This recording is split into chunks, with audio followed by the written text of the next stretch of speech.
Hello বন্ধুরা, আজ আমরা দেখব ইন্ডিয়ান টিভি সিরিয়ালের এমন কিছু দৃশ্য যা দেখলে আপনার মনে হবে লজিক আর গ্র্যাভিটি বোধহয় ছুটি নিয়ে মঙ্গল গ্রহে চলে গেছে। এগুলো দেখার পর আপনার চোখে নির্ঘাত ভ্যাকসিনের দরকার পড়বে।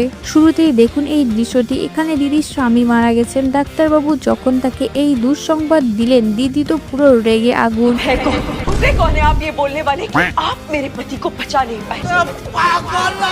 এরপর যা ঘটলো তা শুনলে ডাক্তাররাও হার্ট অ্যাটাক করবেন। দিদি নিজেই অপারেশন থিয়েটারে ঢুকে এমন ম্যাজিক করলেন যে মরা স্বামী টপ করে বেঁচে উঠলেন। এটি বলে সত্যিকারের পাওয়ার অফ সিন্দুর। এবার দেখুন এই দৃশ্যটি। এখানে দিদি ছাদ থেকে নিচে পড়ছেন, কিন্তু পড়ছেন তো নয়, যেন হাওয়ায় ভাসছেন।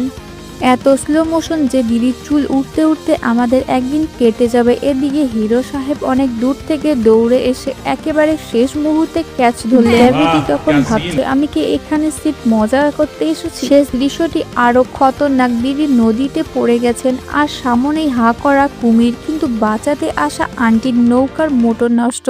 টেনশন নেই, কারণ আন্টি সঙ্গে করে ঘাস কাটা মেশিন নিয়ে এসেছে। সেই মেশিন পানিতে নামিয়ে নৌকা ছুটল রকেটের গতিতে। কুমির বেচারা অবাক হয়ে তাকিয়ে ভাবছে, এরা মানুষ নাকি এলিয়েন।